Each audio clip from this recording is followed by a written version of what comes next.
నమస్తే రమగారు. నమస్తే చే రమగారు, ప్రజెంట్ రకరకాల మానసిక సమస్యలండి. ఇది మానసిక సమస్య అంటే కాదు, కానీ అలాగే అనిపిస్తూ ఉంటుంది. వాటిని ఎలా హ్యాండిల్ చేయాలి, వాటిలో నుంచి ఎలా బయటపడాలి, ఎవరి సలహా తీసుకోవాలి, అన్ని ప్రశ్నలే. అవునా కదా? మీకు అసలు ఎన్ని వస్తాయో కదా కాల్స్. ఇది అది ఇట్లా చేయాలా, అట్లా చేయాలా, ఏం చేయాలి, దాన్ని పీక్గా వెళ్ళిపోతున్నారండి. రకరకాల ఇన్ఫర్మేషన్ మనకు వచ్చేయటంతో అట్లా ఆలోచిస్తున్నారేమో అనిపించేస్తుందండి. మీది వింటూ ఇంకోటి 10 మందిని వినేసి ఏది చేయాలో అర్థం కాని పరిస్థితి. అవును కదా. అక్కడ వరకు అయితే పర్వాలేదు, మానసికంగా ఇంకా అదే అదే అదే ఆలోచించేసుకొని ఎవరైతే వింటారో వాళ్ళు ఫ్యామిలీ మీద రుద్దేస్తూ ఉంటారు. అవును. ఏం చేయాలి రమ్మ గారు? ఏం చేయాలి జయ? స్వధర్మే నిధనం శ్రేయ, పరధర్మో భయావహ. అంతే. ఇప్పుడు కూడా గురుగారు చెప్పారు. గురుగారు అలా చెప్పారు, మీరు ఇలా చెప్తారేంటి? మరి గురుగారిని వింటావా, నన్ను వింటావా? ఎవరో ఒకళ్ళని విను. గురుగారినైనా విను, నన్నైనా విను. నేను చెప్పిందే చెయ్యి. పోనీ లేదా గురుగారినే చెయ్యరట్లా. ఇప్పుడు ఇదేంటంటే జయ, మనం జనరల్గానే అసలు విపరీతమైన స్ట్రెస్కి గురయ్యే పరిస్థితుల్లో ఉన్నాం మనం. ఎవరికి ఎవరితోటి సంబంధ బాంధవ్యాలు లేవు. కుటుంబ సభ్యులతోటి మానసికంగా రిలేషన్స్ మెయింటైన్ చేయలేకపోతున్నాం. మనకి ఏం కావాలన్నా, ఏం తెలియాలన్నా, ఏం నేర్చుకోవాలన్నా, ఏం చూడాలన్నా అన్నిటికీ హౌ అని సోషల్ మీడియాకి వెళ్తున్నాం. ప్రతిదానికి నువ్వు skin related social media, hair social media, ఈ సమస్య ఏంది, భార్యాభర్త గొడవ పడ్డప్పుడు ఏం చేయాలి అనే దాన్ని కూడా సోషల్ మీడియాకి వెళ్తున్నారంటే నమ్ముతావా జయ నువ్వు? నిజంగా ఆ రోజుల్లో ఉన్నామా? ఆ రోజుల్లోనే ఉన్నామా ఏమిటి? కూరుకుపోయాం మనం. మనుషుల మధ్య ఉన్న సమస్యలు రమ్మ గారు. ఇప్పుడు భార్యాభర్తల గొడవ అయినప్పుడు ఏం చెయ్యాలి అనే దాని మీద సోషల్ మీడియాలో సెర్చ్ చేస్తున్నారంటే నువ్వు నమ్మలేవా? నమ్మలేకపోతున్నాను, కానీ మీరు చెప్తున్నారు. నేను వింటున్నాను. హౌ టు కిస్ నుంచి హౌ టు కిల్ వరకు బా సోషల్ మీడియానే. ప్రతివాడు వాడి అనుభవాలు పెడతాడు అందులో. ప్రతివాడు చాలా మంది పెడతారు. వీడు చదువుతారు, ఎన్ని రకాలు నేర్చుకుంటారు. అంతే కదా? అవునండి. ఈ కిల్లింగ్లో సైలెంట్ కిల్లింగ్ ఉంటుంది, వైలెంట్ కిల్లింగ్ ఉంటుంది. సైలెంటా వైలెంటా అనేది నువ్వు డిసైడ్ చేసుకుంటావు. దాంతో నీకు సమస్య, దీంతో నీకు. అవును. నువ్వేం చేయాలి అనేది నువ్వు ఆలోచించుకుంటే నీకు వీలు. కానీ వాడెవడో చేస్తే ఇవి పెద్ద పెద్ద విషయాలు జయ. ప్రతి దానికి, ఇప్పుడు పండక్కి, ప్రతి పూజకి, ప్రతి వంటకి, ఇవన్నీ డ్రెస్సులు కుట్టుకోవటం, డిజైన్లు, అవి అన్నీ సోషల్ మీడియా. నువ్వు చూడు, నా మాట అబద్ధం కాదు చేయాలి. మరి దీన్ని ఎక్కడ వాడుతున్నాం రమ్మ? వాడట్లే. ఇప్పుడు అదేగా వచ్చింది. నువ్వు ఎక్కడికి వెళ్ళు, ప్రతి వాళ్ళు ఏదో ఒకటి చూస్తూ కనపడతారు. నువ్వు మెట్రో ఎక్కు, ఇదే. బస్సు ఎక్కు, ఇదే. ట్రైన్ ఎక్కు, ఇదే. పెళ్ళికి వెళ్ళు, ఇదే. ఎవరింటికైనా వెళ్ళు, ఇదే. మొగుడు పిల్ల పక్కన కూర్చుంటారు, ఆయన చూసుకుంటూ ఉంటాడు, ఈవిడ చూసుకుంటూ ఉంటుంది. చూస్తా టీవీ ఇంకోటి మోగుతుంది. మా ఇంట్లో కూడా అంతే చేయ. మనం ఎక్కడెక్కడికో వెళ్ళిపోతాం, పక్కలతో మాట్లాడడం మానేసాం, అవేవో వింటాం. పోనీ విన్నావు, నేను చెప్తా ఒకటే మాట, విను. ఇప్పుడు మన ప్రపంచమే ఇది. కాకపోతే ఏమంటావు, ఒకవైపే చూడు, రెండో వైపు చూడొద్దు అనమాట. ఇది ఒక్కళ్ళని చూడకుండా మనకు ఒక ప్రశ్న వస్తే మనం 100 మందిని విని ఆ 100 మందికి వచ్చిన కామెంట్లు కూడా చదువుతున్నాం. అమ్మో, దాంతో మనం విపరీతమైన స్ట్రెస్కి గురైపోతున్నాము. మనకి జనరల్గానే ఎలాంటి స్ట్రెస్లు వస్తున్నాయి? సమయాభావము, వ్యక్తులు దొరక్కపోవటము, మాట్లాడేందుకు దిక్కు లేకపోవటము, సహాయం చేసేందుకు ఎవరు లేకపోవటము, టార్గెట్స్, పిల్లల పెంపకం ఒక టఫ్ టాస్క్, పిల్లల టార్గెట్లు, పిల్లల జీవితాల పట్ల భయాలు,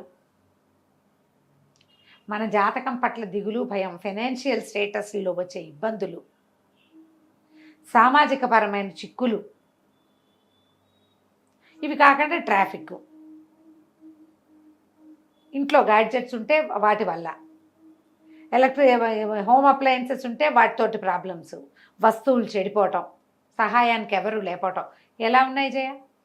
10 గంటలకు వెళ్ళి ఆఫీస్కి వెళ్ళిపోవాలి, 8:30కి పని మనిషి రాదని తెలుస్తుంది. ఈ గంటన్నరలో గిన్నెలు తోతావా, ఇల్లుడ్చి వాకిట్లో ముగ్గేస్తావా, దేవుడికి దీపం పెడతావా, వంట చేస్తావా, పిల్లలు బాక్సులు పెడతావా, నువ్వు ఏదైనా తినేడుస్తావా? ఏమీ లేదు. ఏం చేస్తావు? ఎంత స్ట్రెస్ అయింది చూడు నీ పని. ఇప్పుడు ఇలా మొదలు పెట్టుకుని ఆఫీసులో టార్గెట్ సాయంత్రానికి అందించేయాలి. సడన్గా ఎవరో ఒకళ్ళు పడుకుంటారు, ఓ కంప్యూటర్ పడుకుంటుంది, అయిపోయి. కష్టమే కదా మరి ఇన్ని స్ట్రెస్సుల్లో మనం ఎవరెవరి బుర్రల్లో ఉన్న చెత్తలో విని అవి కూడా మన జీవితంలోకి లాగేసుకోవాలని అనుకుంటే మనకి పిచ్చెక్కబటం ఖాయమా కాదా చెప్పు. 200% అండి. కదా అందుకనే ఇప్పుడు విపరీతంగా సైక్రియాటిస్టులు కౌన్సిలర్స్ బిజీగా ఉంటున్నారు. అవును. సహజంగా మానసిక సంతులన కోల్పోయి శారీరకమైన ఇబ్బందులతోటి లోపలే ఏదో తేడా వచ్చేది ఒకటైతే, ఈ బయట నుంచి మనం అంటించుకునేవి చాలా ఎక్కువ. వీటితో పాటు ఇవాళ రేపు ప్రచండంగా కనపడుతున్న ఓసిడి, రకరకాల ఓసిడీలు. ఇల్లు వాకిలి శుభ్రాలు కొందరు, చేతులు శుభ్రాలు కొందరు, బట్టలు శుభ్రాలు కొందరు, పీరియడ్ రిలేటెడ్ శుభ్రాలు కొందరు, వాష్రూమ్ శుభ్రాలు, వాష్రూమ్ల శుభ్రాలు ఇంకొందరు, పిల్లల్ని కడిగింది కడిగి పిల్లల్ని కడుగుతూ ఉంటారు. వీళ్ళ స్నానాలు వెర్రెక్కినట్టు చేస్తారు. అది ముట్టుకున్నాం ఇది ముట్టుకున్నాం, అది తగిలింది ఇది తగిలింది, పాపం పాపం పాపం పాపం పాపం. శుభ్రానికి పాపానికి కలిపేసుకుంటారు. అవేవో పాపాలు వస్తాయి. అక్కడి నుంచి టీవీలలో చెప్తారు. ఇలా అనాలనిపించట్లేదు కానీ అనక తప్పట్లేదు జయ. పాపం వినలేకపోతున్నానమ్మా ఈ కేసులు. నేను ఇంత బాధగా ఉందంటే నాకు సహజమైన మరణాలతో సంబంధించిన విషయాల పట్ల భయాలు, సహజమైన పీరియడ్కి రిలేటెడ్ విషయాల పట్ల భయాలు, ఏదో ఇంట్లో ఒక పద్ధతి ఉంటే ఆ పద్ధతి పాటించేసి సరిపెట్టుకోకపోవటం, వాళ్ళెవరిదో మనకు అంటుతుంది అనుకోవటం, అదేదో మన నెత్తి మీదకి వచ్చేస్తుంది అనుకోవటం. మా ఎవరో ఫ్రెండు వాళ్ళ బాబాయ్ చనిపోయారు, మా బాబాయ్ పోయారు అని చెప్పారు. ఇప్పుడు నేను వాళ్ళ బాబాయ్ ఎవడు బాబాయ్, మా బాబాయ్ పోయాడు అని వీడు చెప్తారు. వీడు స్నానం చేయాలని డౌట్. అంత డెప్త్గా ఆలోచించేస్తున్నారండి. ఆ అమ్మాయి ఎవరో పీరియడ్, ఆ పిల్ల క్లాస్లో కూర్చున్నారు, మా పిల్ల ఇంటికి వచ్చి మమ్మల్ని తాకింది, మా ఇంట్లో బట్టలన్నీ తడిపేయాలి. అయితే ఇటైనా పీక్గా వెళ్ళిపోతున్నారు, లేదా అటైనా పీక్ వెళ్ళిపోతుంది, లేదా వదిలిపడేస్తున్నారు, ఎగురుతున్నారు, గెంతుతున్నారు. వదిలేసే వాళ్ళు దేవుడు లేదు, ఇది లేదు, శివరాత్రి లేదు, శుక్రవారం లేదు, ఆదివారం లేదు, ఎప్పుడు పడితే అప్పుడు తినేయటం, తిరిగేయటం, ఇష్టారాజ్యంగా ఉండటం, స్నానాలు లేవు, శుభ్రాలు లేవు. వీళ్ళ ఈ జనాభా పిచ్చా ఎందుకు స్నానం చెప్పతే ఏమవుతుంది అనేవాళ్ళు పెరిగిపోయారు. అవును. వెర్రెక్కినట్టు ఎవరినో ముట్టుకున్నాం కాబట్టి 100 సార్లు స్నానం చేయాలి, ఒళ్ళు కడుక్కుంటూ ఉండాలనుకునే పిచ్చిలోనూ కొంతమంది ఉంటున్నారు. రెండు అతిగానే ఉన్నాయి చూడు. ఖచ్చితంగా అండి. ఈ బ్యాలెన్స్ ఎప్పుడు నేర్చుకుంటాం మనం? ఎవరికైనా సరే ఓసిడి తీవ్రంగా నేను ఎక్కువ కడుగుతున్నాను, లేదా ఈ అమ్మాయి ఎక్కువ చేతులు కడుక్కుంటుంది, ఎక్కువ సార్లు స్నానం చేస్తుంది, శుభ్రాల గురించి ఎక్కువ మాట్లాడుతుంది అంటే ముందు సైక్రియాటిస్ట్ని చూడండి. దీని మీద అవగాహన కల్పించడం చాలా అవసరం చేయ. సమాజం సర్వనాశనం వైపుకి వెళ్ళిపోతున్నాం మనం. అవునవును. వీళ్ళతో పాటు ఈ ఓసిడిలో లేకపోతే మానసిక సమస్యలు, స్ట్రెస్ రిలేటెడ్ ఇష్యూస్ ఉన్న వాళ్ళ ఇంట్లో ఉన్న వాళ్ళకి ప్రత్యక్ష నరకం చూపిస్తారు జయ. నేను ఇదివరకు కూడా కొన్ని కేసులు చేశాను, పీరియడ్ రిలేటెడ్ ఇష్యూస్ అని చెప్పలా నేను. ఏదో అయిపోతుందని, జర్మ్స్ వచ్చేస్తాయని, జర్మ్స్ తోటి ఏదో జబ్బు వచ్చేస్తుంది. జర్మ్స్ పిచ్చి అందరికీ ఉంటుంది కదా. అవును. బ్యాక్టీరియా పిచ్చి, జర్మ్స్ పిచ్చి చాలా మందికి ఉంటుంది. ఓసిడి తోటి మామూలు శుభ్రం దగ్గర నుంచి మొదలుపెట్టి చావు వరకు వెళ్ళిపోతారు వాళ్ళు. ఈ పీరియడ్ రిలేటెడ్ ఇష్యూస్ ఏమో శుభ్రత నుంచి పాపాల వరకు వెళ్ళిపోతారు వీళ్ళు. ఓకే.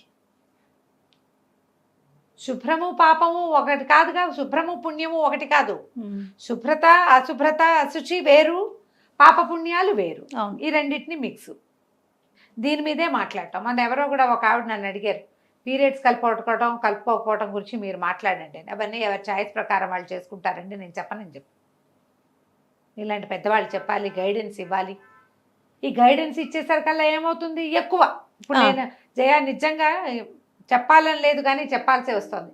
5th డే గుళ్ళోకి వెళ్ళొచ్చా, 5th డే ఉపవాసం ఉండొచ్చా, 5th డే పూజ చేయొచ్చా అని నాకు 100 మెసేజ్లు ఉన్నాయి జయ. అబద్ధం అయితే నేను అబద్ధం చెప్తాను, నా ఫోన్ నీ చేసి పెడతా చూడు. అంత ఆలోచనలో ఉన్నారు రమ్మ. మీరు ఐదో రోజు స్నానం చేసి గుళ్ళోకి వెళ్ళొచ్చు అని చెబితే పర్వాలేదా అడుగుతూనే ఉంటారు. మరి అంత ఎన్ని రోజులు మీరు ఇంట్లో ఉంటారు? లేదా మీకు అంత అనుమానంగా ఉంటే ఎందుకు అడుగుతారు? మానేసేయండి, వెళ్ళకండి. మానేయచ్చుగా. వాళ్ళు అడుగుతారు, ఇంట్లో వాళ్ళు వెళ్దామంటారు, వీళ్ళకి వెళ్ళబుద్ధిగా భయము, అడుగుతారు. ఎంత ఇబ్బంది కదా రమ్మగారు. 4వ రోజు మేము భోజనానికి వెళ్ళొచ్చా, 4వ రోజు మేము అక్కడికి వెళ్ళొచ్చా, 4 కాదు అసలు ఎక్కువగా 5. 5th డే మామూలుగా మళ్ళీ చెప్పాలి ఇక్కడ 3 days ముట్టు 3 రోజులు అని లెక్క. 3 రోజులు దేవతలకి మొక్కచ్చు అనేది ఒక సామెత కొన్ని ఊళ్ళల్లో ఉంది. 4వ రోజు పనికొస్తుంది. ఈ 4వ రోజు కొంతమందికి హెవీ బ్లీడింగ్ ఉండొచ్చు, ఇబ్బంది ఉండొచ్చు, చీదర ఉండొచ్చు. 4వ రోజు ఇంట్లో తిరగడానికి పనికొస్తుంది మా లెక్క జయ. 5వ రోజు మళ్ళీ నెత్తి మీద నీళ్ళు పోసుకుంటాం. 5వ స్నానం అనేది ఒక లెక్క మాకు. మారినీళ్ళు పోసుకోవటం అంటారు మా అత్తవారి ఇళ్లలో. 4వ రోజు తలకాయ రుద్దుకుని 5వ రోజు పసుపు రాసుకుని తప్పకుండా 5వ స్నానం చేస్తాం. ఎప్పుడు కూడా మొదటి 3 రోజులు స్నానం చేయకుండా ఉన్నా కూడా, స్నానం చేయక్కర్లేదు ఏదో ఉన్నా కూడా 4-5 రోజులు తప్పకుండా స్నానం చేయాలని, 5వ రోజు స్నానం చేశాక మడికి కూడా పనికొస్తుందని చెప్తారు. మీకు పనికి రాదన్న శంక ఉన్నప్పుడు మీరు అడగకూడదు అంటా నేను. శంకలు పెంచుకోకండి. మీతో అవును అనిపించుకోవద్దు కదా కదరమ్మగారు. లేదా అడిగినప్పుడు నేను చెప్పాను అనుకో, నేను చెప్పాను పర్వాలేదమ్మా స్నానం చేసి వెళ్ళండి అని చెప్పాను. ఆహా మళ్ళీ మళ్ళీ మళ్ళీ మళ్ళీ మళ్ళీ మళ్ళీ మళ్ళీ మళ్ళీ ఉపవాసం ఉండొచ్చా, ఉపవాసం ఉండొచ్చా, ఉపవాసం ఉండొచ్చా, జాగారం చేయొచ్చా. ఏమిటి ఈ సంవత్సరం చేయకపోతే ఏం పోయింది, నీకు ఓపిక లేకపోతే ఊరుకో, అంతే కదా. మీరు కాంప్లికేటెడ్ చేసుకోవట్లా. ఎందుకు ఇంత అతిగా? పైగా అసలు ఏదైనా పండగ మిస్ అయిందంటే గింజుకుపోతారు జయ. పండగ పూజ కూడా ఒక రకమైన పిచ్చి కింద తయారవుతుంది. ఈ పిచ్చిలు పెంచుకోవద్దమ్మా, ఇవన్నీ సమస్యలుగా పరిణమిస్తాయి. జీవితాన్ని ఇలాంటి కాంప్లికేషన్స్ లోకి ముంచుకోకండి. టాబ్లెట్లు వేసేసుకునే వాళ్ళు కూడా ఉన్నారు. ప్రతి నెల వస్తుంది మీకు, ప్రతి సంవత్సరము ఈ పండగలు, ఈ పర్వదినాలు, ఈ పబ్బాలు. ఈ పర్వదినం తప్పితే ఇంకోటి వస్తుంది. దసరా తప్పితే దీపావళి రాదా, దీపావళి తప్పితే సంక్రాంతి, మళ్ళీ దసరా కూడా వస్తుంది కదా, సంవత్సరం తిరగగానే వస్తుంది కదా.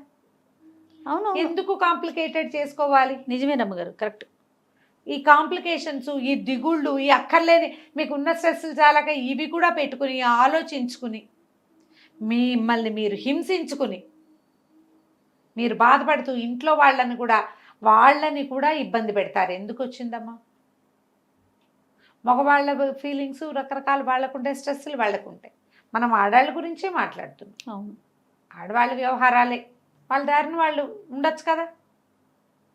ఏదైనా మీకు స్ట్రెస్ ఎక్కువ ఫీల్ అవుతున్నాము అనిపించిన ఒక కౌన్సిలర్ దగ్గర కూర్చోండి. మీ సమస్యలన్నీ ముందు లిస్ట్ అవుట్ చేయండి. నేను చెప్తా చేయ, అట్లా లిస్ట్ రాసుకోండి. దేనికి నేను అతిగా ఆలోచిస్తున్నాను అని అనిపిస్తే దానికి టిక్కులు పెట్టండి. అవి 5 కంటే ఎక్కువ ఉంటాయి, మీకు కౌన్సిలర్ అవసరం. నేనే అతిగా ఉన్నాను, నాకు తెలుసు, ఇది తగ్గించుకుంటే సరిపోతుందని మీకు మీరు కౌన్సిల్ చేసుకుంటే సార్, కౌన్సిలింగ్ చేసేసుకోగలిగితే. చేసుకోకపోతే ఎవరి దగ్గరైనా కూర్చోండి, ఎవరితోటైనా మాట్లాడండి, ఫ్రెండ్స్తో డిస్కస్ చేయండి, సలహా తీసుకోండి. పిచ్చికింత కొట్టి పారేస్తారు కొంతమంది. నువ్వు అలా కాకుండా నీతో డిస్కస్ చేసి నిన్ను సరిగ్గా జడ్జి చేసేయకుండా నీ సమస్యకి సమాధానం చెప్పగలిగే అక్కైనో అత్తైనో పెద్దమ్మ దగ్గరైనా కూర్చోండి. వాళ్ళైనా మీకు సమాధానం చెప్తారు. మీరు వాళ్ళు డిస్కస్ చేస్తే కొన్ని ప్రశ్నలకు సమాధానాలు వచ్చేస్తాయి ఆటోమేటిక్గా. వాటిని రెక్టిఫై చేసుకోండి. అనవసరమైన స్ట్రెస్సులకి గురయ్యి అక్కర్లేని సమస్యల్లోకి, మానసిక సమస్యల్లోకి, తద్వారా ఏదో పెద్ద ప్రాబ్లమ్స్లోకి వెళ్ళకండి. దానివల్ల మీ జీవితంతో పాటు మీ సరౌండింగ్స్లో ఉండే వాళ్ళందరి జీవితాలు కూడా ఇబ్బందుల్లో పడతాయి. జాగ్రత్త పడండి. రైట్ అమ్మగారు, నమస్తే. సుమన్ టీవీలో మీ పర్సనల్ అండ్ బిజినెస్ ప్రమోషన్స్ కోసం కింది నెంబర్కి కాంటాక్ట్ చేయండి.